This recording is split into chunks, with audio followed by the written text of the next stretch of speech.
Is Hujo-san staying home today too? Furude-san, do you know anything?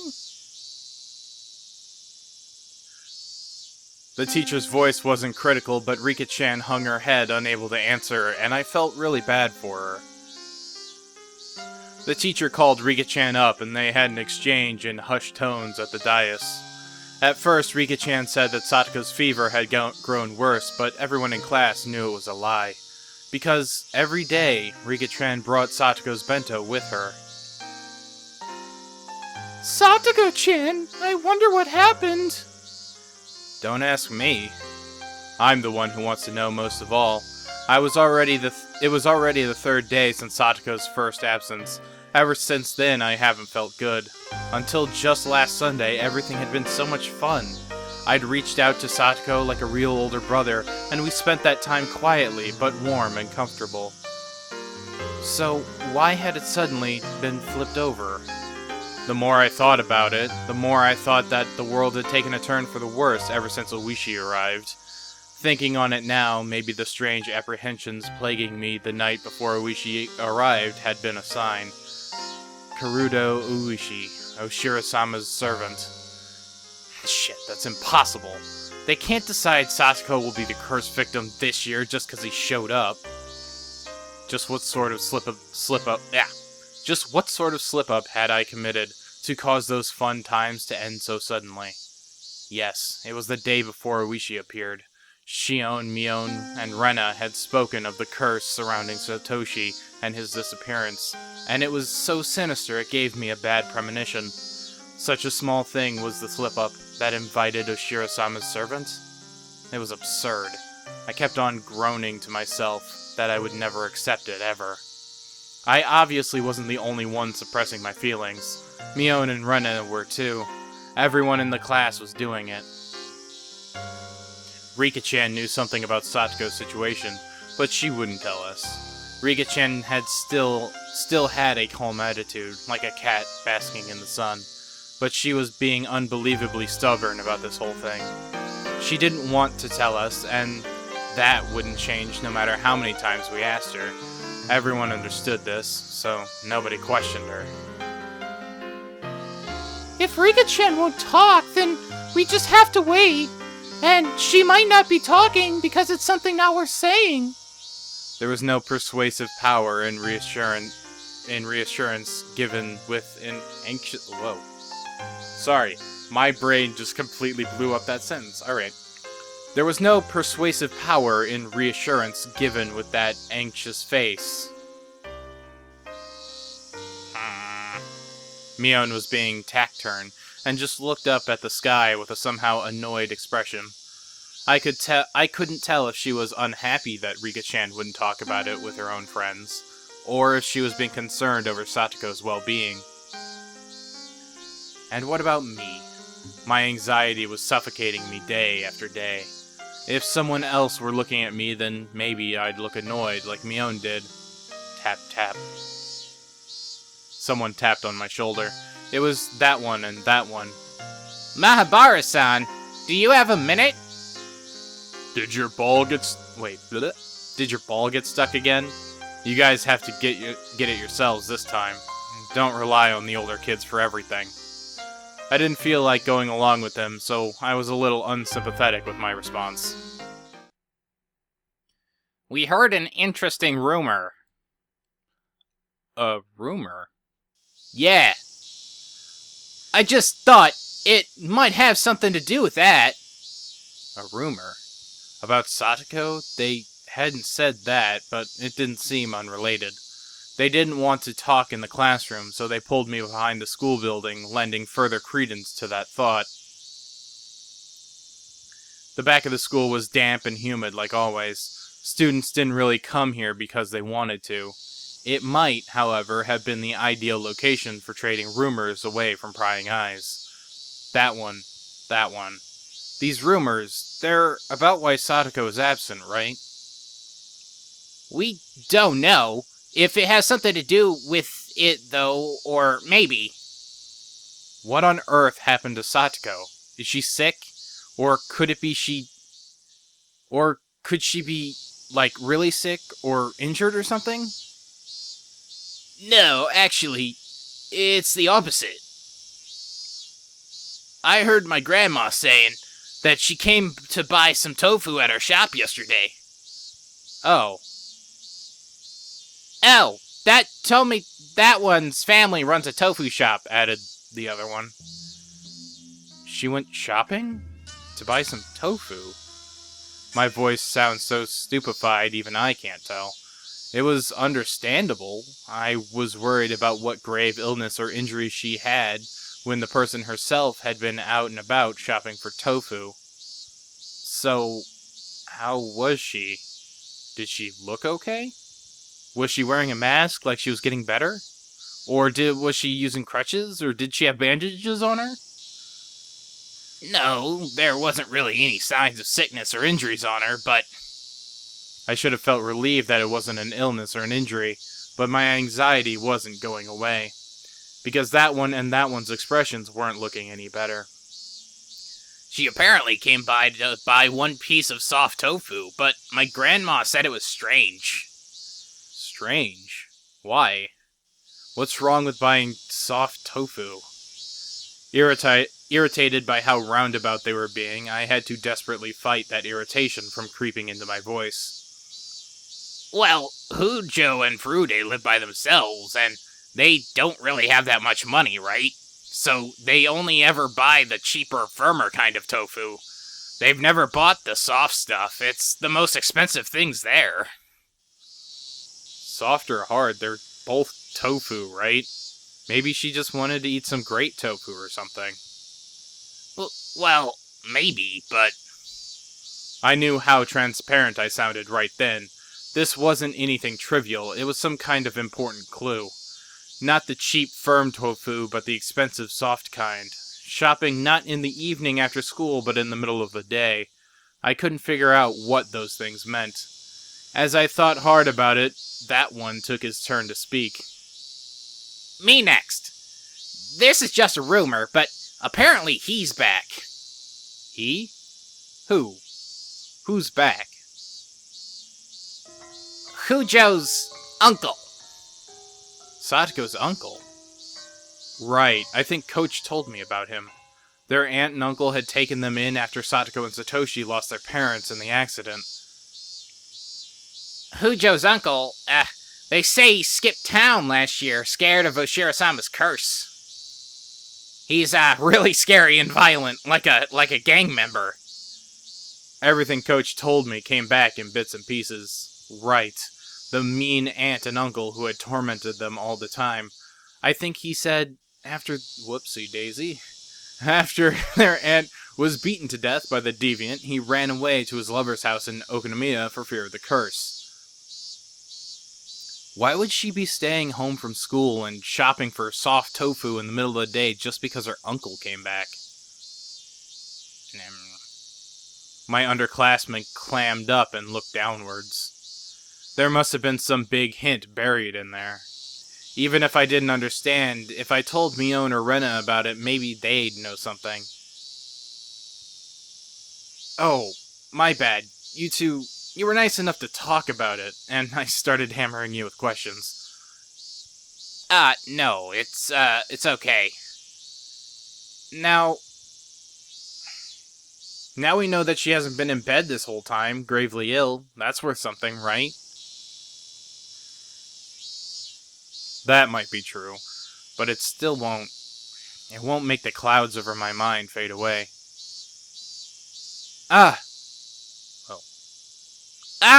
Mahabara-san, over there!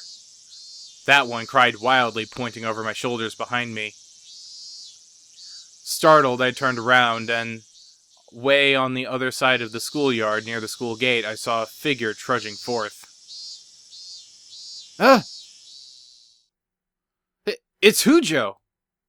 I burst into a run faster than I could speak, so that as quickly as possible I could see with my own eyes that she was okay. Sadako! Sadako seemed taken aback by me shouting and running over to her. Oh, my, what is it, Kichi-san? You surprised me with all the yelling and running. Stupid, enough about me already. 3 days! What happened, Sadako? I was so worried! What a worrywart. It was only 3 days. You're such a worrywart, Kiichi-san. From listening to her, she seemed like the normal Satoko, but I could tell she was clearly acting strangely. Her smile was somehow forlorn, and her complexion was bad for some reason. Hujo, were you alright? Oh, these are the other ones, aren't they? Hujo, were you all right? Were you sick or something? That one and that one both expressed their concerns. Just what happened anyway? 3 days! Do you know how worried I was? Oh, I do apologize. I was just giving a house the good cleaning. We haven't used it for a rather long time, so everything was covered in dust. Huh? Satoko, what are you talking about? Why would you have to stay home from school to clean the house? Satoko didn't answer me. Instead, she passed by me and headed for the entrance. Gosh, it's nearly about lunchtime, is it not? I am just starving. It was clearly lunch break. I couldn't force her to stop after she told me she wanted lunch since she was so hungry. Well, whatever. Rika-chan's been bringing your lunch for you for 3 days now. You look like you can eat it today. Let's just go to the classroom and put everyone's minds at ease. You're right. I suppose I may have caused everyone to worry. Oh, it sure is tough being popular. I put a hand on Satoko's shoulders and we ran to the classroom together. Up close, I was able to verify that Satoko looked somehow weak. All this anxiety was supposed to go away when I saw her again. That's what I had thought. But now, I actually started to have quite different fears. What the heck happened, Satoko? Everyone in the class, of course, reacted in the exact same way I had. We were worried about you. I'm glad to see you well. What were you doing for 3 days? Our classmates showered her in questions. I truly do apologize for causing a fuss. As she cackled, she chowed down on the bento Rika-chan had made for her. Those in the teacher's lounge must have been informed of Satoko's arrival because our teacher sprinted into the classroom, her breathing ragged. Hujo-san. I still don't have a voice for you. Just generic older woman voice, I guess. Hujo-san. Oh, Sensei, I'm sorry for worrying you these 3 days. As you can see, I'm fit as a fiddle. I was very worried about you. When you're done eating, come right to the teacher's lounge. I have to talk to you a lot about, yeah. I must be in for a good scolding for those 3 days I cut class. Satoko laughed sheepishly while she scratched her head, and the rest of the class burst out into laughter. The teacher was acting angry, but she breathed a sigh of relief at seeing Satoko healthy and smiling as she ate her lunch with the class surrounding her. What a relief, right, Rena? Huh? Oh, sorry. Yeah, I'm glad she's okay. I looked at Rena and knew. She had a sense that something about Satoko was off, too. I looked to see Mion detached from the clamor as well, with a somewhat grim expression. But Rika-chan, on the other hand, was smiling from ear to ear. She spread out the bento boxes one by one as Satoko finished them. Finally, Satoko was satisfied, and after enjoying a thorough conversation with her classmates, remembered that she had been called to the teacher's lounge. It's such a pain, but I think she'll be angrier if I don't go. I'll go with you. Satoko rises from her seat and Rika-chan runs over to her. I do apologize, Kiichi-san. I'll be right back after getting scolded. Right. I mean, I could go with you too. We're all comrades in getting scolded in the teacher's lounge ever since that curry incident, right? That won't be necessary. Kiichi should mind his place while we're away. Mind the place. Rika-chan's words were gentle, but the firm rejection was clear in her eyes. The two of them exited into the hallway, walking shoulder to shoulder. After seeing them off, the class breathed a collective sigh of relief, broke apart, and went back to their usual lunch break banter. I'm reading too fast. We, however, couldn't go back to how we usually were. Not I, not Mion, and of course, not Rena. They stared at the classroom exit Satoko and Rika-chan had left through, their expressions a little distant and grim. We're all friends, isn't that right? I blurted out something so strange, so Mion and Rena turned around with dubious expressions. I won't keep anything from my friends, so I'll tell you what I heard just a little while ago. I told them the stories I heard from that one earlier about the tofu shop and how Satoko's uncle had apparently come back. All at once without letting them speak. And that's all I know. So, if either of you knows anything, please say so. I've said everything I can.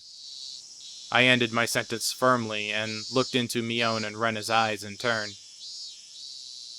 Rena stared right back at me. Her eyes didn't falter. Without even opening her mouth, I could tell she wasn't hiding anything. Then our gazes turned to Mion. It's not like I was trying to keep a secret or anything. Mion couldn't seem to endure our silent stares, and began to talk timidly, as if she was guilty of something. It's just... Now that you've said something, Ki-chan, I guess I have to talk about it. Mi-chan, you know something? Well, I mean, I knew from the first day that Satoko's uncle had come home. That he just randomly showed up in Hamanazawa last Sunday. Why didn't you tell us that? I'm sorry. My angry shout... Well, I guess I should have been more angry, but whatever. My angry shout caused Mion to flinch away, look down, and hang her head uncomfortably. Kiichi-kun, that's nothing to get angry about. You're scaring Mi-chan. Huh? Oh, sorry I shouted at you. I lowered my head in apology. Mion accepted it, collected herself, and continued. According to her, her uncle's relationship with his lover, whom he had been with in Okonomiya, had collapsed. Without anywhere to go, he went back home to Hamanazawa. And, on that Sunday, the day of the barbecue, her uncle ran into Satoko and brought her back to the house. Why? Why did he bring her with him? Because he's a good-for-nothing parasite. He can't even cook by himself, much less do any cleaning. But that's... He brought Sadako-chan back to have her cook and clean?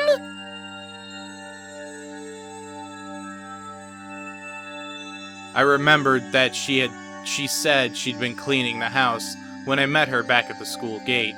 A moment later, the pieces fell into place, into the jigsaw puzzle of unease. And, as for what the puzzle depicted when I saw it from afar, I could see the answer clearly.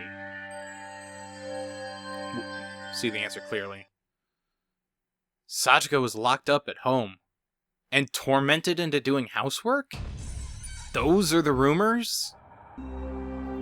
If you knew that, why didn't you speak up? I nearly yelled that at Mion, but hastily stopped myself. Mi-chan, is that true? I haven't seen it myself, so I don't know if it's true or not. Mion looked down again and, staring at the floor, grew quiet. Just like last year. Like when they lived with their mean uncle and his wife. But this uncle is completely helpless when it comes to housework, right? If Satoko's that important, then there wouldn't be any reason to torment her, would there? Kiichi-kun, I don't know what grounds you have for saying that. But you shouldn't be so irresponsible. Rena clearly and directly got mad at me. You don't know much about this, so don't talk as though you do. Yes, that was clearly what she meant. Fine, then do you know something, Rena? I don't know anything either. I don't know her uncle had taken her into the house until hearing it just now. But the situation is different from a year ago. The situation is different. What does that mean? Satoshi-kun isn't here. Satoshi really cared about his little sister. He always stuck up for her. He was her shield so that she would be affected just a little less by their mean aunt and uncle's fighting. The mean uncle and Sadako-chan are the only ones living there now. Can't you imagine how stifling that must be, Kiichi-kun? He only even came back because he broke up with that woman he was staying with. Do you think a person who came back for such an unpleasant reason would be able to treat Sadako-chan kindly? She was right. It wasn't easy for me to imagine Satoko not being tormented. Sorry. No, I'm sorry too. It sounded like I was interrogating you, didn't it? An awkward atmosphere floated among us. The three of us remained silent and just stared at the floor.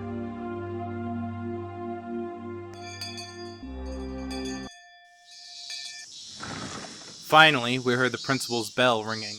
The teacher came back with Satoko and Rika-chan at her side. All right. We're starting afternoon classes.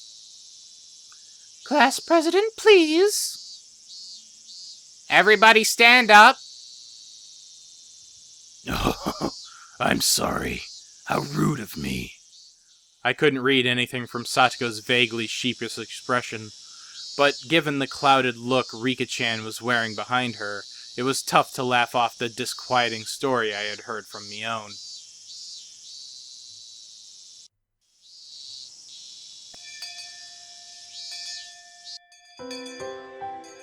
Alright. First time in a while everyone's been here. Let's all have a roaring good time with the whole club. Yeah, perfect. Indeed, in times like these, the best thing to do was obviously get rowdy and scheme against one another in a club activity. Yeah! It was just what I was waiting for. Hey, Satoko-chan, let's play! There was that game you liked, wasn't there? What was it again? It doesn't matter which. Tell me. Mion laughed happily and took a bunch of games out of the club locker and lined them up on the desks.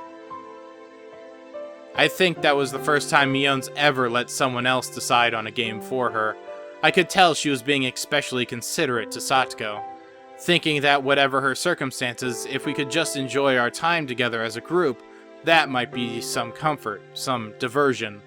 Satoko seemed to understand her feelings too and smiled vaguely, though pleased.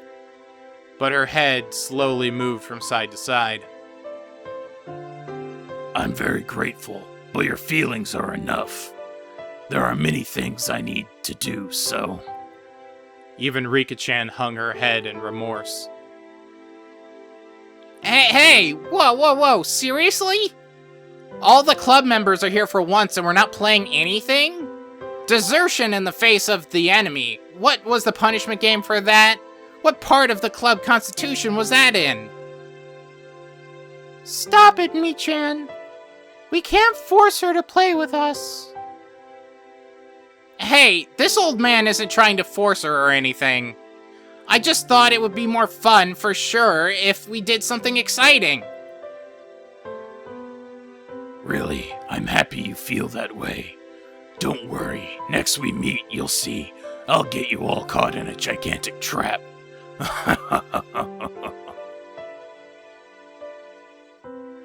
Satoko, while insulting us, still said she couldn't participate in the club today and apologized. She quickly put her things into her bag and puttered out into the hallway, disappearing. It all happened in a blink of an eye. Satoko. Rika-chan stared lonesomely as her friend hurried home, unable to be a part of club activities. Silence filled the classroom. Both the cheerful voices of our classmates in the schoolyard and the voices of the cicadas sounded like they were coming from some faraway world. This is boring. The silence was broken by Mi-chan's bitterness as she began putting the games on the desk back into the locker. Everyone just stared absently at Satoko's seat, now empty. Rika-chan, maybe you could tell us about it now. Rena made a gentle smile as gentle a smile as she possibly could, and spoke softly to Rika-chan. Even without hearing it from her, we pretty much knew the situation at this point. Satoko's uncle had broken up with his lover and came back home to Hamanazawa, and he had even taken Satoko back home and forced her to do all the household work. And that all had to be pretty rough on her. Thinking this was common knowledge to everyone, I skipped the important part. Is it really bad? Maybe Mion and Rena wanted to ask the same question. Nobody spoke. We all stared, waiting for Rika-chan's reply. Rika-chan still didn't answer us. We were hoping for her to say no, but her silence was bad enough sign. Last year, wasn't it? It was like this when both her uncle and his wife were here, right? Yeah. At that time, they were mostly just being caught between their aunt and uncle fighting. One of the ways we helped out was with the club, by reducing her time at home as much as possible. But he's making her do the chores now, so she can't stay at school either. Shit. Satoko's not a slave. Who do you think you are, ignoring your own inability to live properly and basically putting Satoko under house arrest? When you think about it, isn't this really strange? We need a lot of circumstantial evidence, but isn't this abuse? Can't we notify the police or something? You're right. If we had evidence she was being abused, but I think we could tell the police. And can't we talk to the region's... holy balls. And can't we talk to the region's welfare people about this? Rena and I kept saying, police, police, as though it were nothing, but Mion's response sounded like she thought we were a little naive.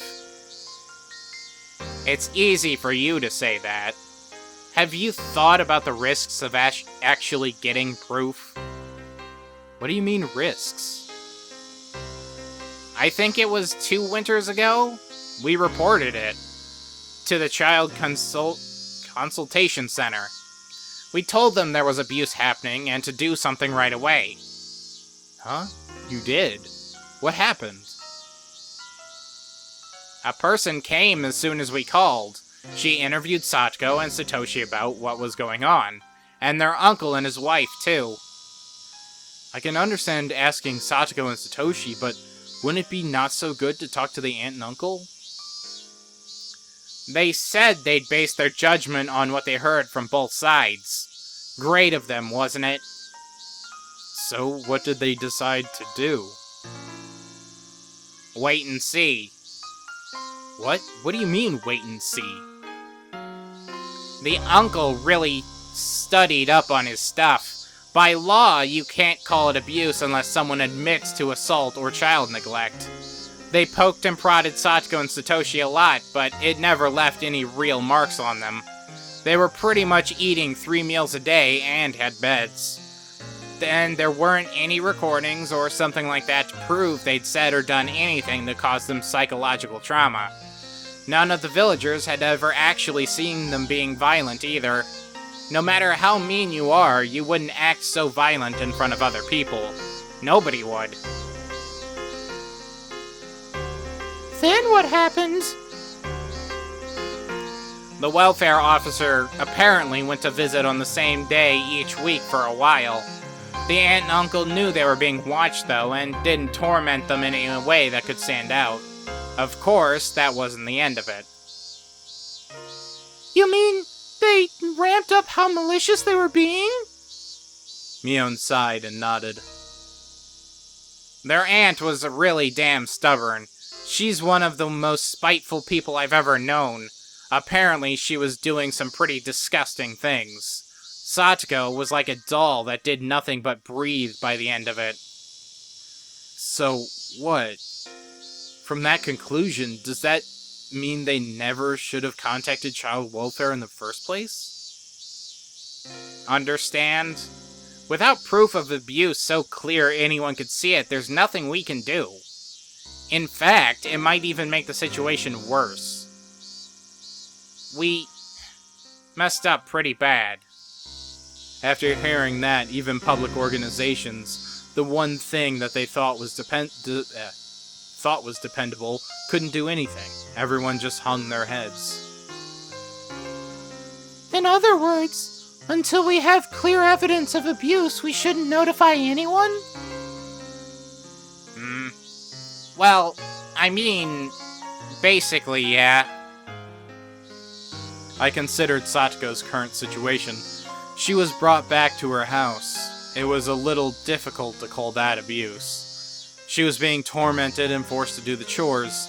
How she was being tormented would be the key, but without concrete evidence, it would be difficult to prove. If she had some kind of external injury, that would work. But as far as we could tell from today, she had nothing like that. And being forced to do the chores, that was a bit weak too. There had to be better evidence that she was without a doubt being abused. I know. Her uncle had ignored Satoko's existence for a whole year and went to live with his lover in town. Didn't that fall under the one of the definitions of abuse that Mion had mentioned? Child neglect? Yeah, it's the perfect case of child neglect. Wait. No, this is probably me talking. Yeah, it's the perfect case of child neglect. What about that, Mi-chan? No, wait. That's Rena talking. So did Kiichi say that out loud, or was that all thought? Could be a little clearer, game. What about that, Mi-chan?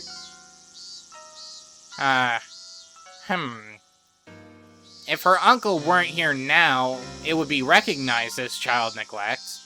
But he's living with her at the moment, isn't he? They were apart before, but if he said something like he had a change of heart and decided to live with her, then they might just wait and see again. Once we reported it, we would need to be absolutely sure they didn't interpret it as abuse. Maybe we need far more concrete evidence, lest we repeat last year's mistake. It's sad. This means we need to sit quietly and wait for him to be violent towards Satoko-chan and leave a mark, don't we? The only plan I could think of was, in the end, just watching and waiting. It left me in shock when I realized that it would be the same policy as that of the officials who made the situation worse. As Mion said, reporting it to public agency would be a gamble. If we were going to pick a fight, it would have to be one when we couldn't afford to lose. If we were gambling without enough money, without enough evidence, our defeat would be assured. If we took the time to amass enough money that we could be sure of victory, then that would mean pretending we didn't see Satoko's plight for a considerable amount of time. Sorry for bringing this up now, but how is Rika-chan able to live by herself? Rika-chan had lost her parents, if I recalled correctly. From what I'd heard, she had no relatives either. She was forced to live on her own as a result, but her life was unaffected, free of restriction, unfettered. If she could somehow grant that freedom to Satoko, too. I mean, Rika-chan, you're living without any parents right now, right? Don't kids with no guardians have to go to orphanages and stuff? Kiichi-kun, that's cruel. I'm not saying it to be mean. I only asked because I thought maybe there would be a hint of saving Satsuko. Rika-chan, sorry if I offended you. Rika-chan shook her head, not particularly disturbed. Well, you see, it's because I'm considered the mayor's daughter. Let me explain. The mayor, Old Man Kimiyoshi, is Rika-chan's guardian. He got official permission from the governor of the prefecture. Huh? So you're adopted? No. Wait, who's sorry? No, not adopted. You can be someone's guardian without being in the same family. Oh, I get it. Rika-chan lives by herself, but by law, she's considered to live with the mayor, right? Yeah, basically. That's how Rika-chan avoids being sent to an orphanage. Actually, it would be Child and Family Services, not an orphanage. I don't understand the hard things, but anyway, she's right. Interesting you should say that, Mion. You can be someone's guardian even if they're in another family. Then shouldn't we have the mayor or someone else become Sadako's guardian, if only on paper? Then she'd be in the same position as Rika-chan, and she could go back to her old life. Too bad it won't work. I mean, her uncle is supposedly her guardian. Wait a minute. You lost me there. What's a guardian exactly, anyway? I can't believe we're explaining this. This is... okay, whatever. In legal terms, a guardian and a parent weren't necessarily synonyms. So, whoever was actually looking after her at home would be considered her guardian. Then her uncle isn't her guardian. He left Satsuko by herself for so long. But if he insists he's her guardian, then that's it. It's only been a few days since Satsuko was taken back to her house. Her uncle's been paying for her meals since then, right? He's sort of looking after her, so he'd probably insist. And even though he abandoned her for a year, he'd already looked after her for the whole year before that. But the mayor doesn't have that kind of history. So then if both the mean uncle and the mayor requested guardianship at the same time, the uncle will make more sense? No, but he'd have a better chance. The term guardian refers to the person actually caring for her, right? The uncle actually has a bed and food for her, but the mayor would just have his name. It wouldn't even be a contest. Then shouldn't the mayor just start caring for her for real? He'd be her guardian in name and reality if he did. We just need to shelter Sadako. That might lead to her uncle being desperate to take her back and will stubbornly refuse him. It won't be that easy. Satsuko's a growing girl, you know. It's not like giving someone a cat. You're asking them to take care of a real person. Then Coach. What about Coach? Coach, I don't know, he's got a lot of money, right?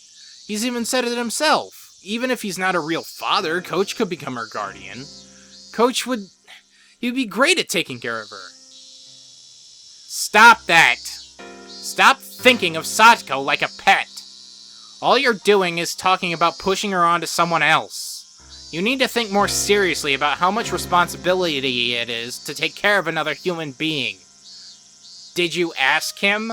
Did you get an actual promise from him that he'd take care of Satsuko? No, I didn't.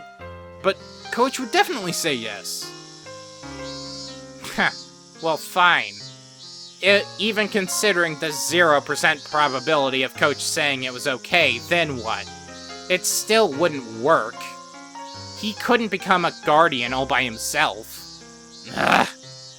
That's right. Coach, didn't he say it himself? He was alone, so he couldn't do it? Shit, what the hell? Why is being single such a disadvantage in this society? Then all you could do is marry into a wealthy family, couldn't you? Is there anyone that wealthy in Hamanazawa? I'm not sure. See? It's not simple. It's hard to adopt someone. And you can't just get into it and thinking you'll push Satoko onto someone else just for a little while. You're being naive, Ki-chan. Shit, damn, what the hell? I'm desperately thinking of how to save Satoko, and you're saying it's no. No! Don't you care about Satoko at all? Are you even worried about our friend one bit? What do you have to say for yourself? That's... I didn't mean that. But it just won't be that easy, and... It's not a difficult problem. We just need to have some rich people look after Satoko for a while, that's all. Right, what about your family, Mion? You're always bragging about being great it is to be one of the 3 families or whatever, don't you? From what you've said, you must live in a gigantic house. My house? No, that won't happen. My grandma would never allow it. Then what about your relatives in Okonomiya? From what I've heard, they're living in luxury themselves. There's plenty of shops your relatives manage in this town, too. Your family are basically millionaires, aren't they? No, that won't work. Going to Okonomiya is even more out of the question. My father, he'd never let it happen, ever. Hey. Normally you act like some high and mighty bigwig, and now you're being all spineless? What the hell? Are you just going to sit by and watch Satoko suffer? No, I don't, but... I mean, I want to help her as much as you, but that's a different story. How is it a different story? How can you be so cold-hearted? Your friend is in trouble. What are you if you don't rescue her? You are our president, our club president. Save her. Save her from this crisis. If you don't save her right now, you're not her friend. You're not even human. I don't know if you have any humanity left in you. Are you listening to me, Mion? My emotions all exploded out of me, and I didn't even give her a chance to say anything in response. I just wanted to make Mion agree with me, even if I had to force her. If she did, Sachiko's problems would be solved. If pushing her would solve this issue, then I'd push her as much as I needed to. Why aren't you saying anything anymore? I'm asking you, asshole! Well, say something, Mion Sonozaki! Me.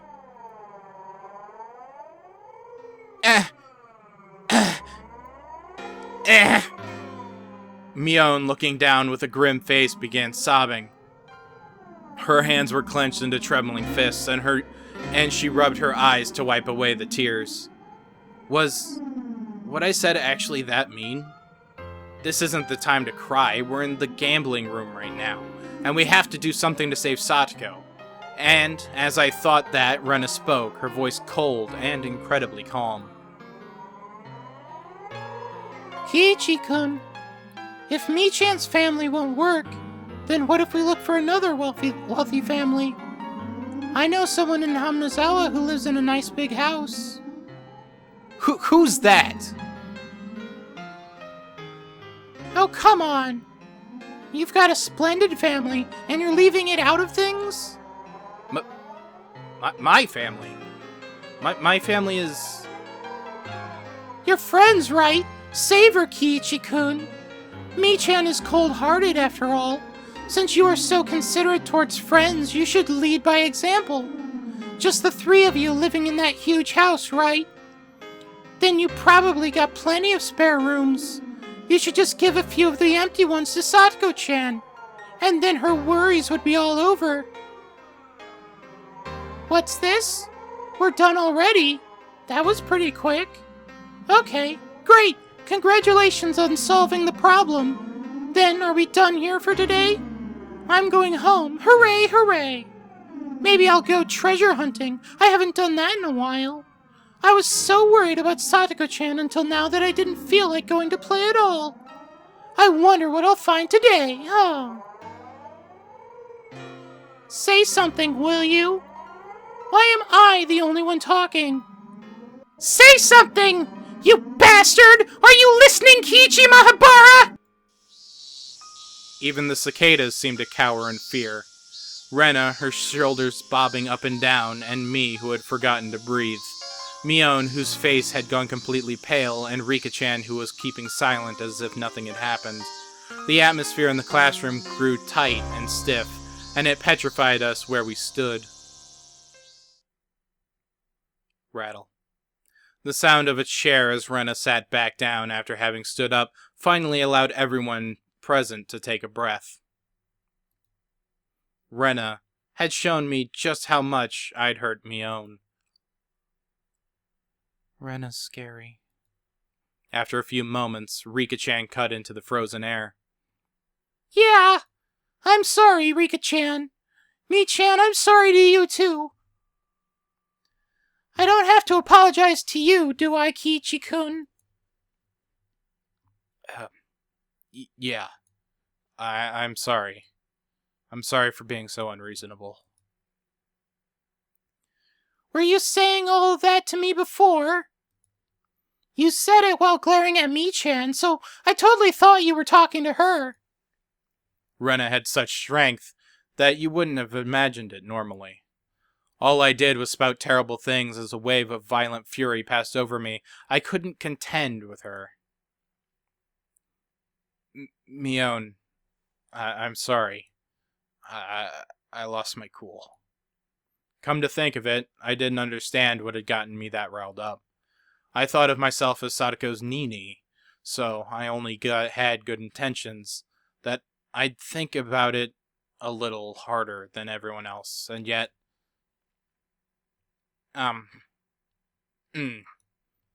It's okay. You were worrying with everything you had, but all I was saying was that nothing would work. So I'm sorry. I did something wrong, too. Mion rubbed away the tears at the corners of her eyes with her fists and apologized as well. We bowed our heads to each other and looked down without glancing at the other. Someone, I don't know who, heaved a sigh. Satoko being tormented had been known about since last year. How had the tragedy back then saved Satoko? How had they brought it to an end? Right. In the end, nobody could do anything. All they could do was bear it patiently and wait for those agonizing days to end. That's right.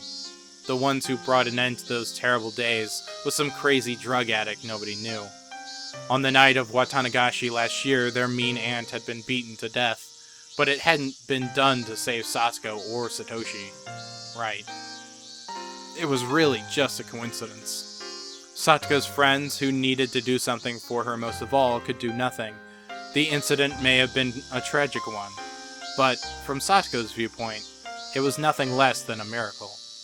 Yes, a miracle. A miracle one could only wait for. Is waiting all we can do? Not for evidence of abuse, not for something that minor. Huh? Wait, for what? A miracle. No one made fun of me or using such a crazy word.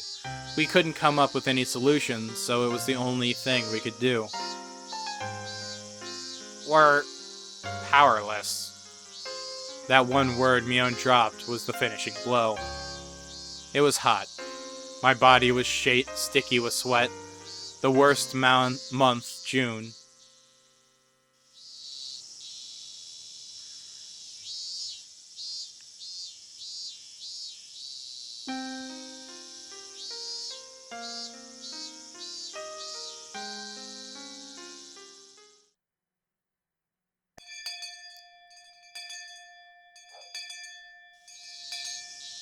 I walked for quite a ways, then turned right where the rice fields ended. I'd never come here before, so I had no idea where to go. I got lost several times, so I may have taken quite a long way around. Maybe I should have gone back home and gotten my bike first. It would have made everyone else worry if I asked them, so I asked one of our other classmates where Satoko's actual house was. That house was originally her family's, apparently, not her uncle's and his wife's. Their house had been bigger, so they had taken it for themselves. Their house had been bigger. Right here, several houses all in a line. Over there. I was visiting Satoko's house, but I didn't particularly intend to meet her there. I didn't mean to spy on the enemy, her mean uncle, either. Maybe I just wanted to be closer to her, as her Nini. Pretty words, but I didn't know if they were true. If what that one said, that one and the others told me was right, this would be the house. When I recognized it, my feet grew heavy. What did I come here for? My motive for coming here was absurd. When Mion had said that at the end that we were powerless, it made me sort of frustrated. I just wanted to do something, anything, other than waste the days away praying for a miracle. That's what made me come here. But that was all. Even if I were to witness her uncle actually tormenting Satoko, what could I do? Would I act like a comic book hero, punch the guy in the face, and take Satoko away with me? And live together somewhere far away? That was ridiculous. I'm powerless. The cicadas' voices raised in the chorus sounded like they were scoffing at me, as though they were saying that if I couldn't do anything and wouldn't do anything, then I should go back home. I heard a car approaching, so I got out of its way. But the car stopped right behind me, its horn honking shortly once. Annoyed that I hadn't gotten out of their way, I looked behind me, and a familiar face was looking at me out of the driver's seat window. Coach! Hello, Mahabara-san. How unexpected to meet you all the way out here. Do you live nearby? Me being here wasn't normal? Just as I considered somehow giving him the slip, I noticed Satoko sitting in the passenger's seat. Satoko? Satoko got out of the car and began unloading a lot of groceries from the trunk. I happened to run into Coach on my way back from shopping. He said he'd bring me home, so I accepted his offer. She wouldn't have been able to carry all those groceries on her bike. As Coach spoke, he pulled Satoko's bike out from the back seat where they had put it. The grocery bags were big, and there were 4 of them. They all seemed to be packed full and very heavy. Those bags, 7 smart? Hey, isn't that a little far to go on a bicycle? I looked at the bags and saw that they were filled to the brim with sake bottles, snacks that you could eat with sake, and boxes of cigarettes. Their weight was one thing, but their contents were nothing less than luxury items. I made it thanks to Coach. He helped me out. It was a little difficult going up those hills. Satoko gave Coach a smile filled with gratitude, but it was incredibly awkward and even whoopsie-daisy, and even heart-rending. Satoko, these groceries aren't for dinner tonight, are they? Of course not. I don't drink sake and I hate snacks. Of course I don't smoke either. He made Satoko go to a distant store by herself on her bike. So she could buy dumb shit like this? And what was the uncle doing right now anyway? He must have been working up a good sweat at this very moment if he needed to send Satoko out by herself, right? If not, then how much? How much had Satoko suffered for no reason? I hadn't intended to voice my feelings, but they may have made it onto my face. Coach might have noticed because he clapped me on the shoulder. Just then, one of the house windows clattered open, and a face of a vulgar man, the very sight of which made me immediately avert my eyes, emerged from within it. There were no self-introductions necessary. My gut told me this was the uncle in question. The first thing out of his mouth should have been the words of gratitude for Satoko. Satoko! You left the heat for Sasaki on when you left, you half-wit! I'm sorry, but you told me to go right away. You idiot! All that brewing I did for nothing! You idiot! I'm sorry. Sadako miserably apologized over and over, bowing again and again. She could be perfectly described as a small animal. I had no idea what was happening. Satoko finished shopping for all of this heavy stuff, and that wasn't even for dinner. She only managed to come back because she ran into Coach, and he drove her home. If she hadn't been found by him, she'd surely still be by herself, panting and moaning, pedaling her bicycle up that steep hill. What was with those words, those horrible, sleazy words that he had said to Satoko? In what country's dictionary did it tell him to say such things, to a young girl who just finished shopping? My anger, of course, wouldn't reach him. The uncle displayed no interest in me, instead shouting at Coach. Oh, if it isn't Dr. Ari! Hello! Why don't you come inside too? We're in the last round, so maybe you could get in right away. 100 yen per 1,000 points and anything goes. No. No, I'll pass. Thank you. I just ran into Satoko-chan and gave her a lift is all. I'll be leaving now. Oh, no, come on, play around. You got a lot of money, eh? I didn't even understand what her uncle and Coach were talking about, but I knew one thing for sure, none of what he had just said had been to thank Satoko in any way. Satoko, could you bring the damn snacks? And stop getting this beer's chill too. Go get us some cold ones from the fridge.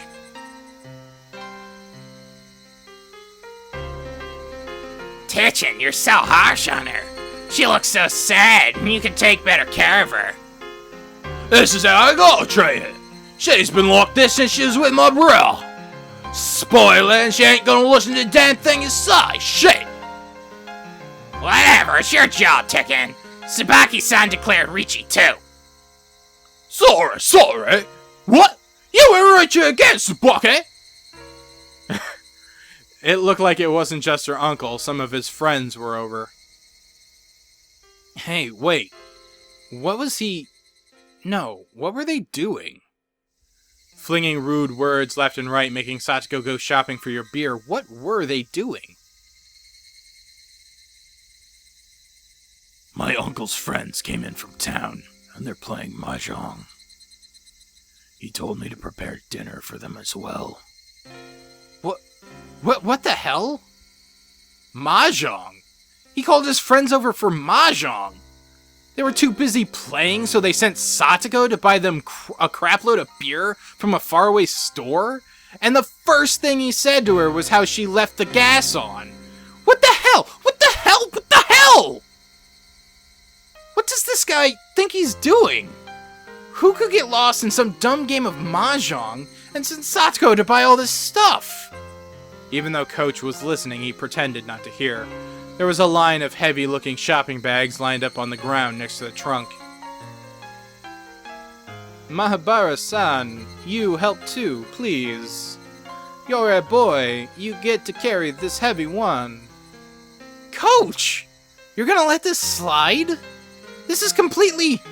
Coach pretended he hadn't heard that violent outburst either. When I thought about it later, his reaction might have been the best thing he could do in that situation. I'll carry 2 of them myself. Come on. Help us carry them, please. The bags were packed to the brim with bottles of sake and bar snacks. They were so heavy, and so filthy, so unfair.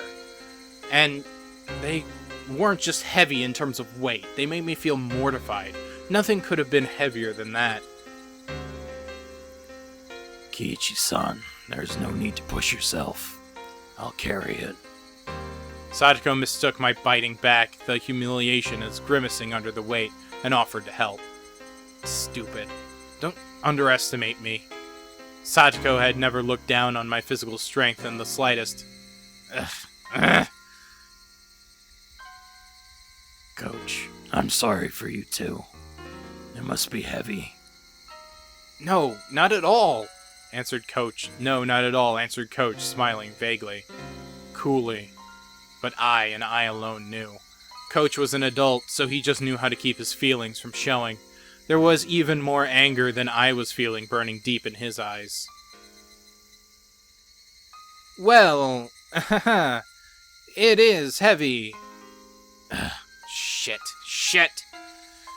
It wasn't very far to the doorstep of Satoko's house, but the bag squeezed my palms and started leaving red marks. Ugh.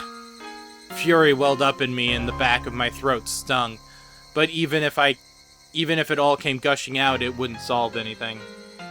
So, just tightly gritting my teeth was as much as I could. Really, thanks to you so much, both of you. You really helped me here. After we carried them back to the back door, Satoko said that was enough. Occasionally, we'd hear the repulsive laughing of her uncle and his friends from within, and my insides would seethe. I knew they weren't ridiculing us, and that's why it made me so mad. They'd made Satoko shop for all this heavy, selfish stuff, then ignored her and laughed amongst themselves as they pleased. It was so deeply aggravating. Of course, Coach had to have felt the same way. But if he accidentally let his feelings slip into his face, he'd only cause Satoko more worry. He knew all that and spoke coolly, as if to say he didn't care. Not at all. I'm happy I could be of a bit of help for you. If there's anything else I can help with, please tell me. Yes. I'm really happy you feel that way. That he feels that way. Those words were sad. Satoko herself was sad and resigned that we could only help her so much. But she was right. No matter how much Coach or I want to help Satoko, this was as much as we could do. I felt absolutely ashamed at not having the power to help any more than this. Burning, boiling, my emotions were bubbling up within me and rising into my throat. Trembling all over, I almost started to cry from my fury. Me too. If there's anything I can do, I'll help you whenever you need. So, hang in there. I wanted to, at least, give her those trite words saying that I'd help her whenever she wanted. Yes. Thank you very much. I'm happy just that you came all the way here when you didn't need to. Satoko seemed to have guessed what I was doing in a place like this, when my house was in the opposite direction from school. Alright. Wait. Alright. You should get going. They're drunk right now, so there's no telling what they'll get mad at you for. She felt guilty getting us involved after we'd helped her, because she wanted to be the only one to suffer this misfortune.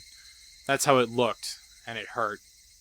I handed my supermarket bag over to Satoko, and then I noticed the back of Satoko's hand. There was something that looked like a bruise. Hey, Satoko. What the heck is that bruise? I knew as much as anyone else how transparent that sounded. I didn't need to hear it from Satoko to know how this bruise came to be. I just slipped on the stairs and hit it a little. Please pay it no mind. You're lying! Coach nudged me in the back, and then he put his index finger to his mouth to chide me for being so loud. Really, thank you very much. Until tomorrow. I hope we can see each other at school. That's not what I'm talking about! I asked you how you got your bruise on your hand. The evening glow finally got to a point where I could see the other concealed oval-shaped bruises and traces of swelling on her neck and her legs, and other places too. I fell down the stairs. The very moment my violent, rampaging emotions were about to burst their way out of my throat, I found my mouth being tightly clamped down on. Coach was pressing down on my mouth from behind, wrapping around me tightly with his hands. Because of that, I couldn't say anything. I could only groan, which I did. That was all I could do. I needed to expel all the magma sitting deep within me, because otherwise I'd surely explode into a million pieces at that very moment. So I groaned, from my mouth, from my whole body, while heat fell in drops from my eyes. I groaned and groaned. I groaned to the point of exhaustion.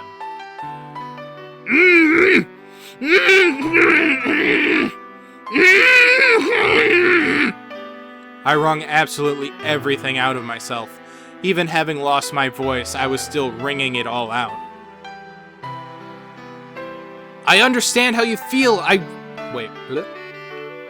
understand how you feel. I really do, Mahabara-san. Please, just endure it for now.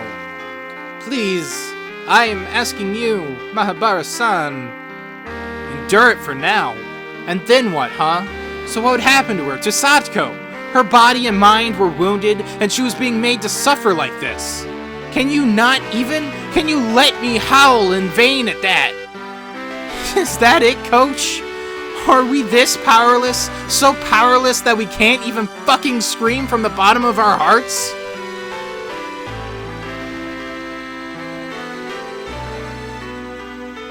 The voices of the Higurashi made me calm down. I didn't know how long it had been. Satoko abruptly gave a slight bow.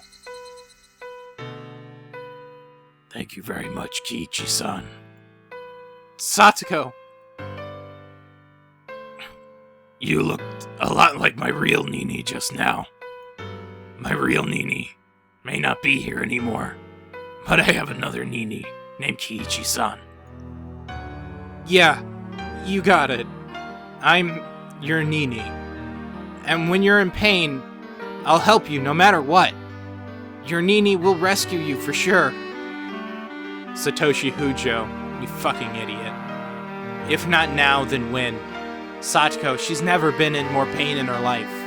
If her Nini doesn't save her now, then when will he? Why did you run away? Why did you abandon her? Why did you leave Satoko behind? You don't have any right to call yourself Satoko's Nini. I won't run away. I definitely won't run away. I won't run away and abandon you like Satoshi did. No way. I will not abandon you. Slip. Tears trickled down from Satoko's eyes. And then she narrowed her eyes into a smile. Goodbye, Nini. Satoko took her right hand and awkwardly waved to me. I'll be alright. My Nini now. Help me so much. So I'll be okay. I'll do my best until tomorrow. I'll be okay. So, for today, this is goodbye. There was no way I could say bye, see you tomorrow. And then, from inside the house, came a throaty, disgusting voice. Satoko! Could you bring us the snacks already?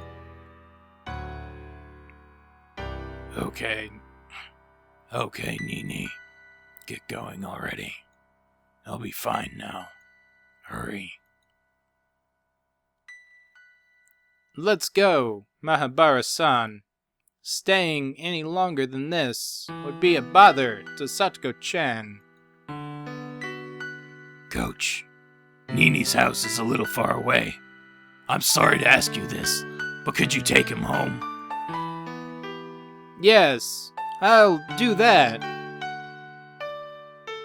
Coach grabbed me by my collar, and with strength I couldn't have imagined him having, started dragging me away.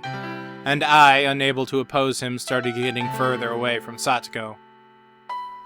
She waved her hand to us, expressions still dark, and disappeared.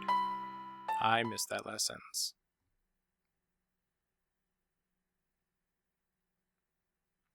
through the back door. Sorry. I missed that sentence, so I wanted to make sure I got it. Coach got into the car first, then turned around on the narrow path and brought the passenger side door around for me. I know how you feel as well, so it hurts. No, I think I understand it even more than you do. But right now, just for now, please endure it. She understood exactly how you feel. So, please endure it. If you don't...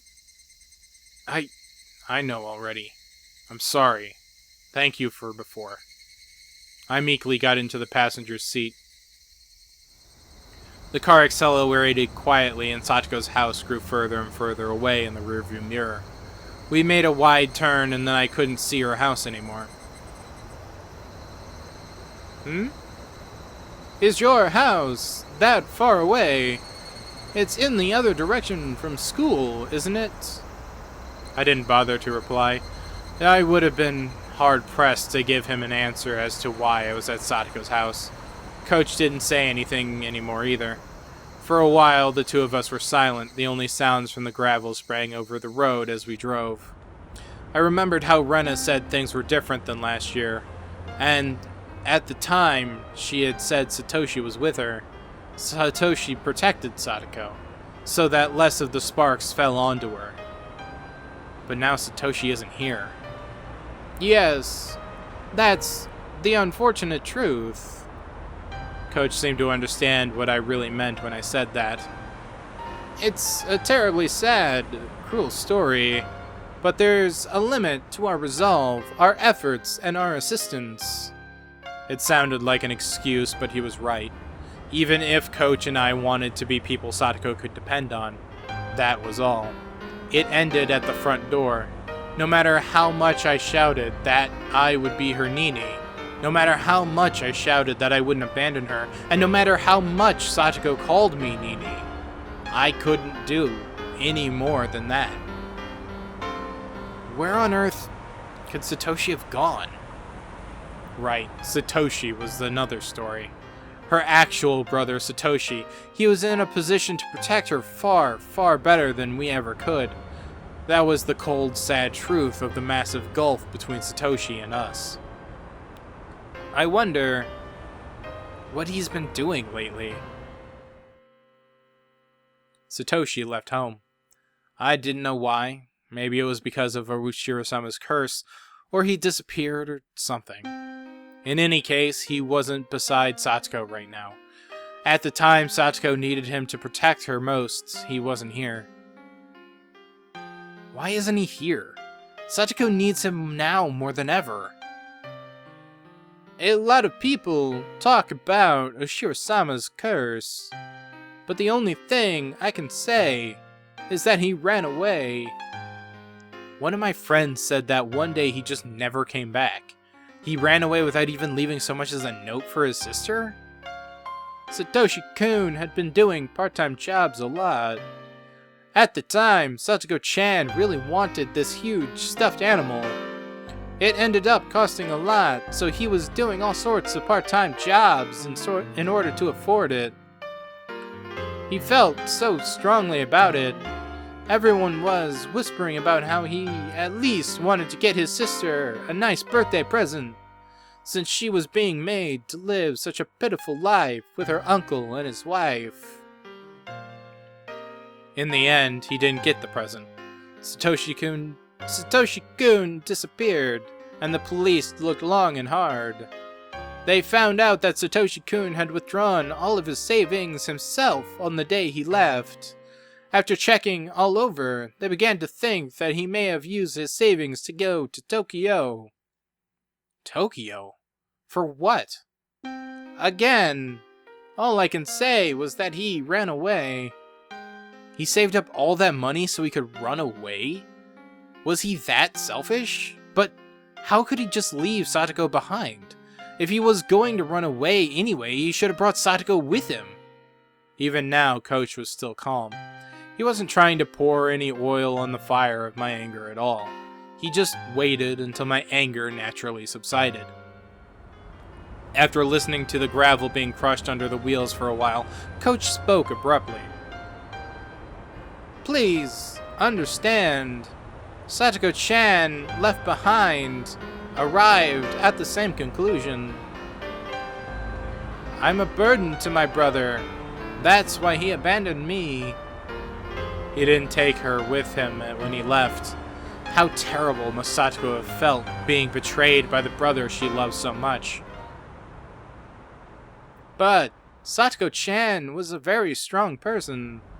Of course, she had the support of close friends, too, but that was how she regained her smile.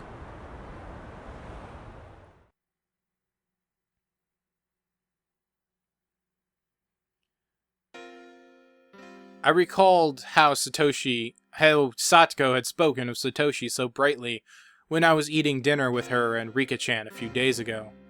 At the time, I didn't think any more of it than how pleasant their sibling love had been.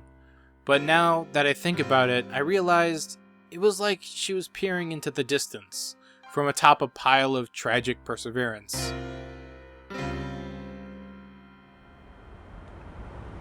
She said Satoshi-kun will come back for sure, and that when he did, she wanted him to see how she was no longer a burden.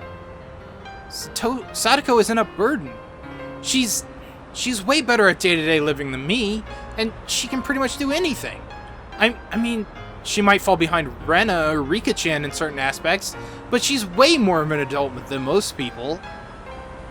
That's the result of her having worked so hard. Since she didn't know when Satoshi would come home, her efforts are so painful. While she lived with Rika-chan, while Rika-chan taught her how to handle everything flawlessly, all so that she could welcome back Satoshi at any time, so that she could show him she wasn't ashamed. So, when is Satoshi going to come back?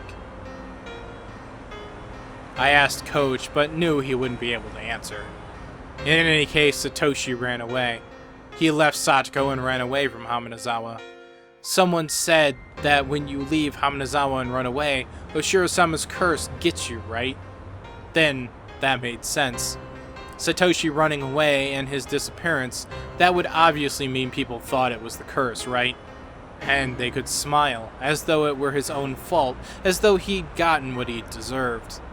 Hey, Oshiro-sama, whoever you are, Satoshi didn't vanish because he ran away. You demoned him away with your curse, didn't you?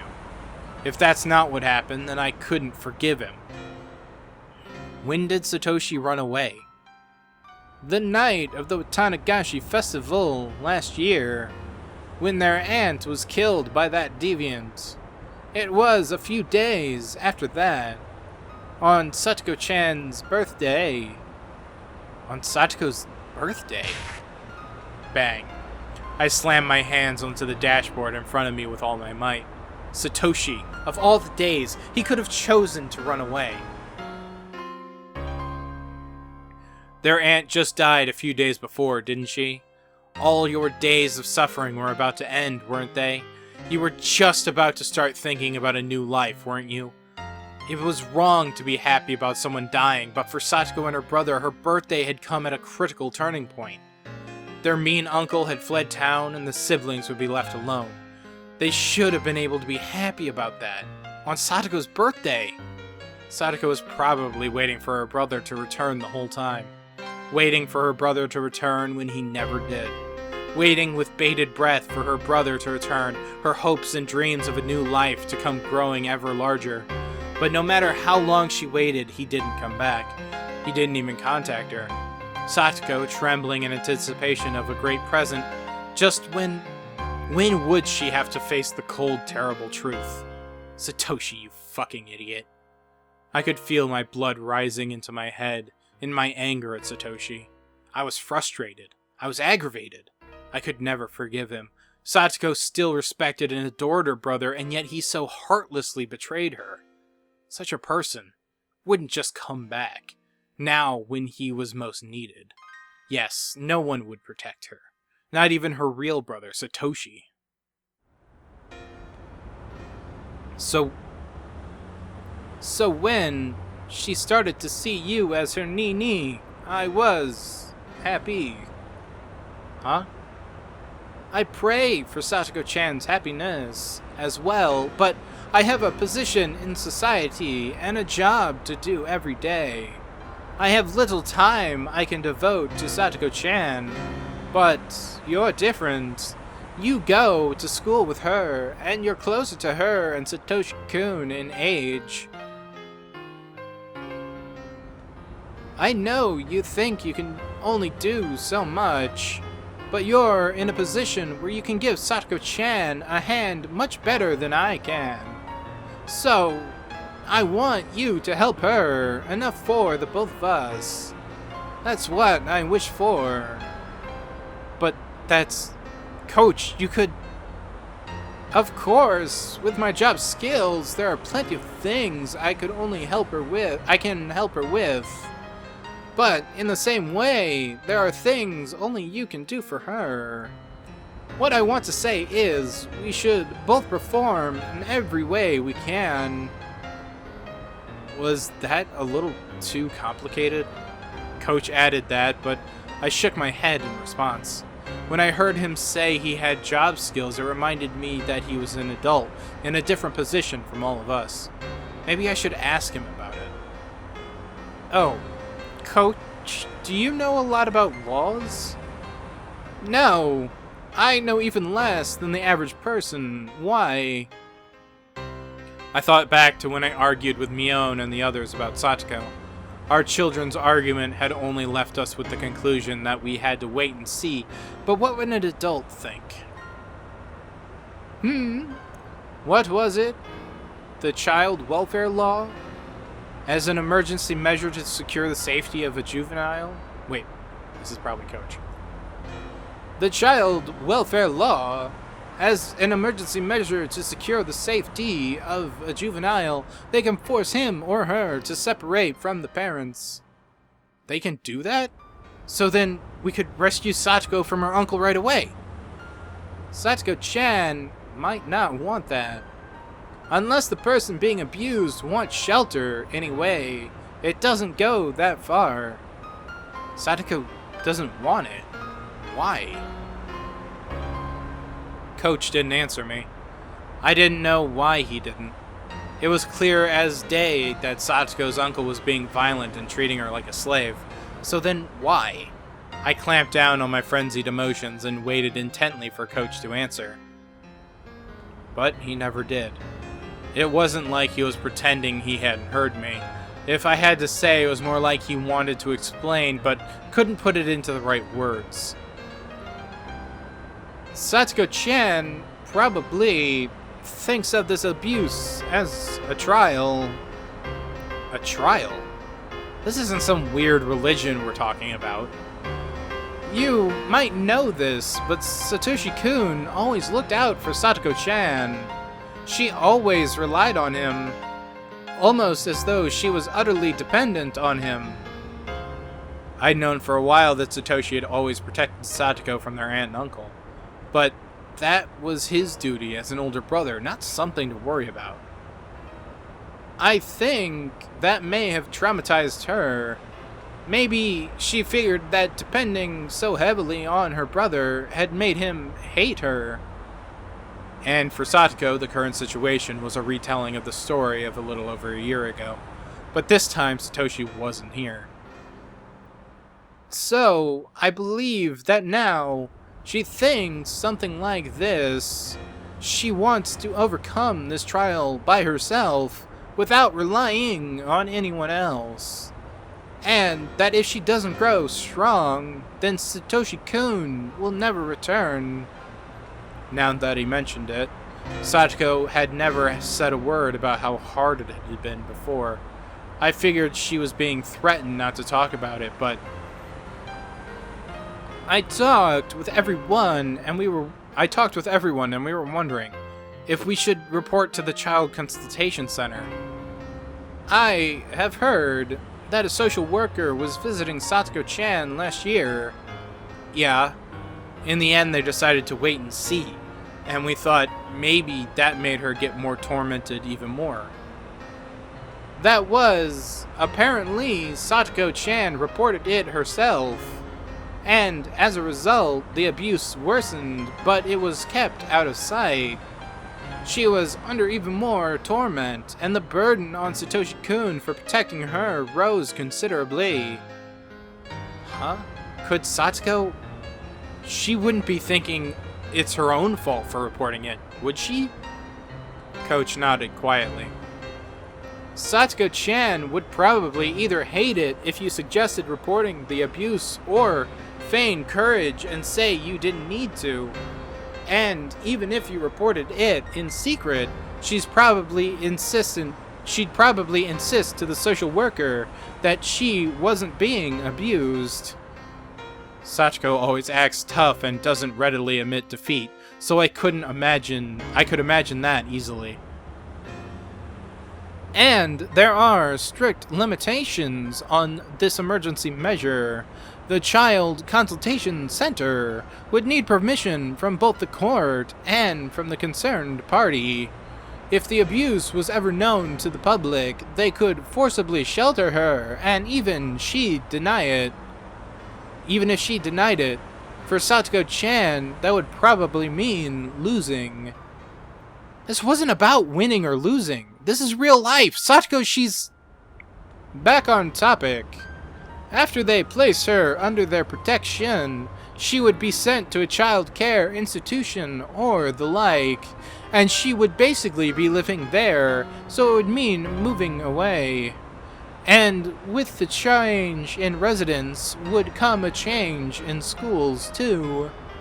That changing schools, it has to be done.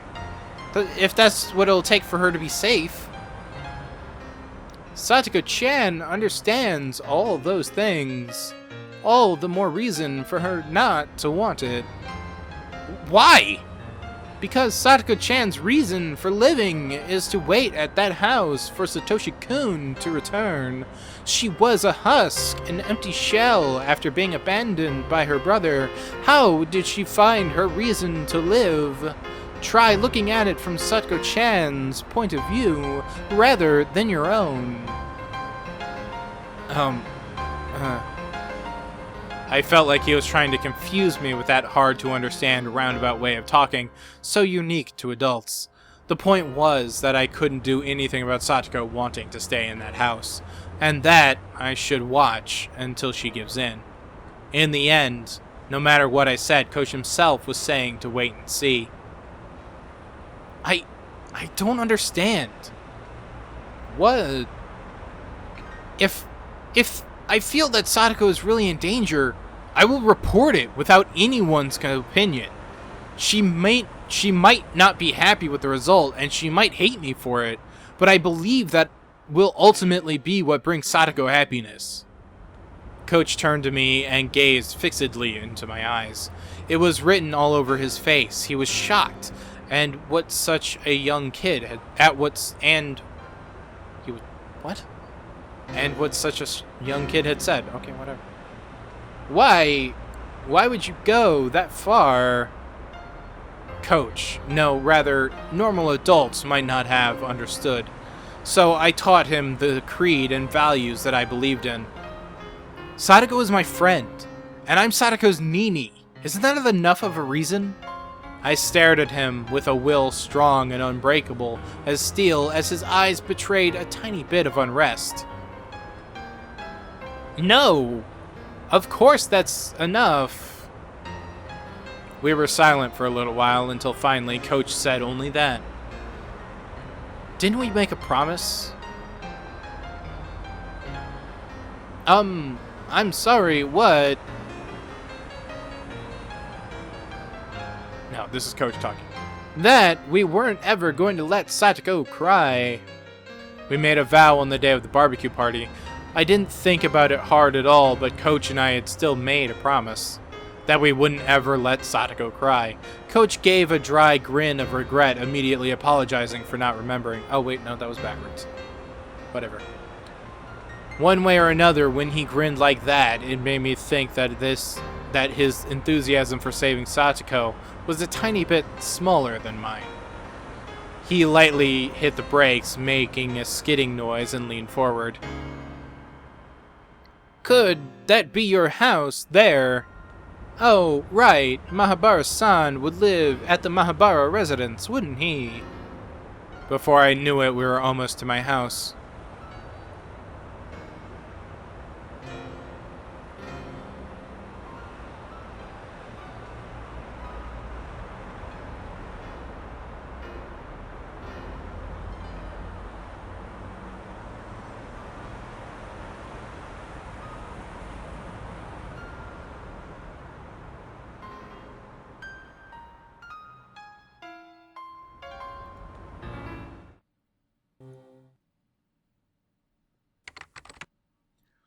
December 1st, 1981, Prefecture Juvenile Welfare Division Report.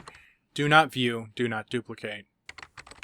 Case 31, November 20th. Satoko Hujo, years old. Residence, Haminazawa Village, Shishibone. Consultation circumstances. Anonymous telephone SOS of child abuse. Abuse situation. Anonymous claims that female child is suffering physical abuse by adoptive parents, her guardians. Family structure marks the abusers. Adoptive father, adoptive mother, older brother, child in question. Note, on June 1980, the child's parents died in an accident and she was given to her uncle on her father's side, her father's younger brother. Child Consultation Center's response.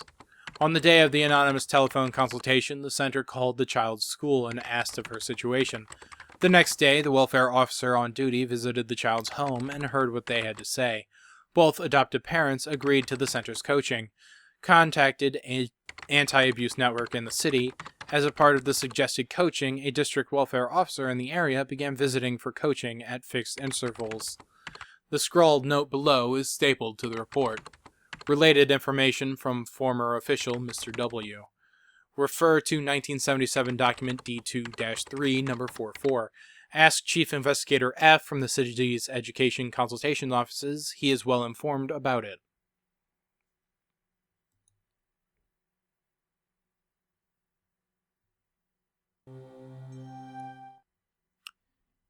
Interesting. There was a lot more yelling in this than I expected. You know what's nuts? This is just a kind of like how my brain works thing, but I can't for the life of me figure out a lockdown voice for the teacher. I can't think of it. I can't, other than just like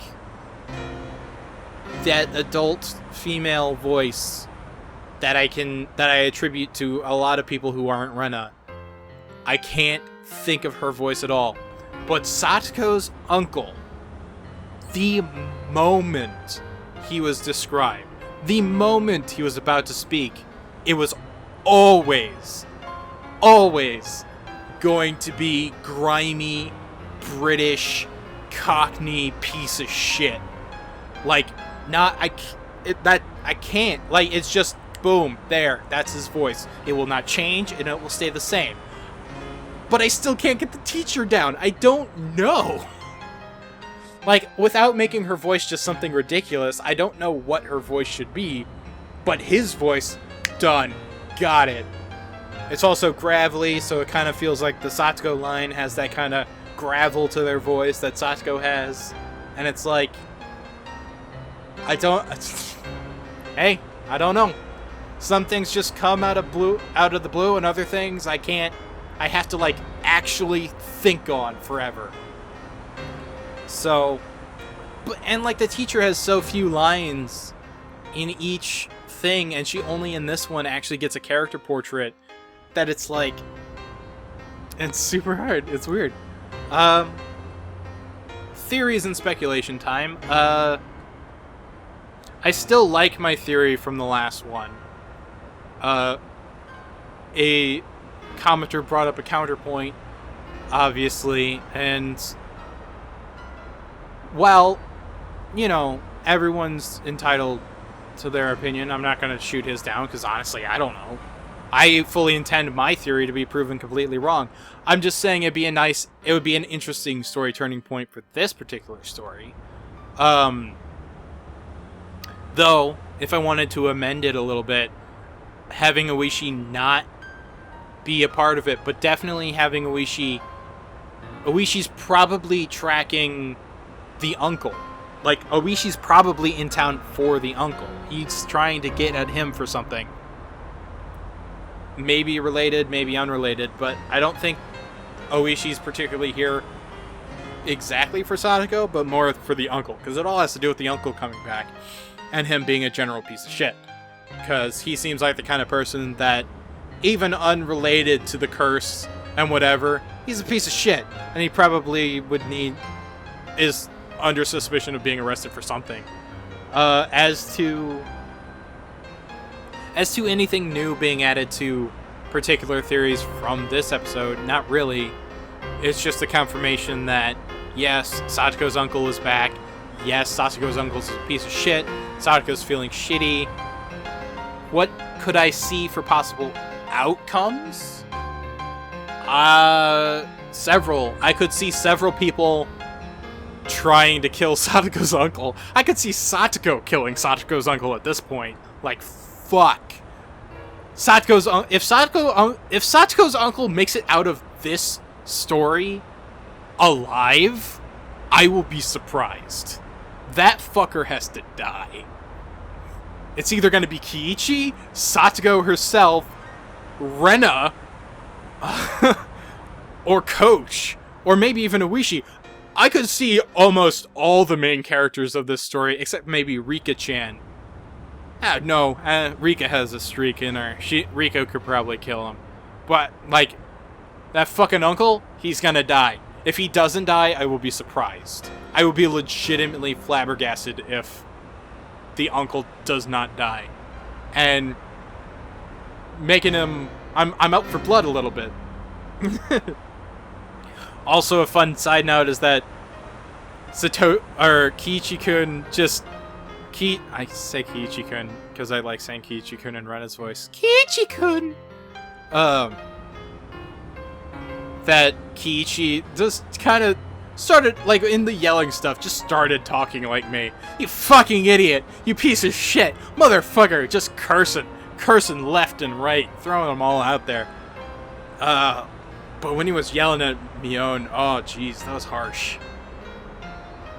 And I think I made the right decision of playing Rena cool until the very last sentence. Though I could see Rena's entire monologue of her getting more heated. So it started off cool and then she kind of going up. But I kind of... Like, even though I kind of screwed it up, I liked it being like cold, on fire, with the last one being the yelling. Because the picture changed to her yelling. And it's a scary picture. So yeah, very interesting. Not the only real new thing that I can theorize about is, like, fucking uncle's dead. He's dead by the end of the story. If he's not dead by the end of the story, fuck. Like, fuck. That is a guy who has a target the size of a state above his face. Like, he needs to be shot from orbit and just eviscerated into nothingness. That guy is such a piece of shit. And I hope he gets something horrible happen to him. I hope he doesn't just die because someone slits his throat. I hope he gets, like, eviscerated. Like, what they were gonna do to Kiichi in the last one. Like, seriously. This guy fucking is scum and should fucking burn. And if they try and redeem his character, it's like, no, he's actually a nice guy. Fuck that. Fuck that piece of garbage. Man, the story's just like... The story is like, yeah, should hate this guy. Like, the entire beginning, it's like, yeah, Satoshi's uncle's kind of terrible and they fought all the time. But, like, just that scene, that entire scene. Fuck, way to instantly hate someone. Holy shit. Anyway, I don't got much to to theorize in this episode about other than piece of shit needs to die. So it's getting interesting. Definitely when the stuff starts going down, which I feel is like it's gonna be the next episode. Feels like it's got to be. They've got all the pieces in place right now. It's time to knock some over. It's time for some heads to roll, both literally and figuratively. So until then, see you all next time.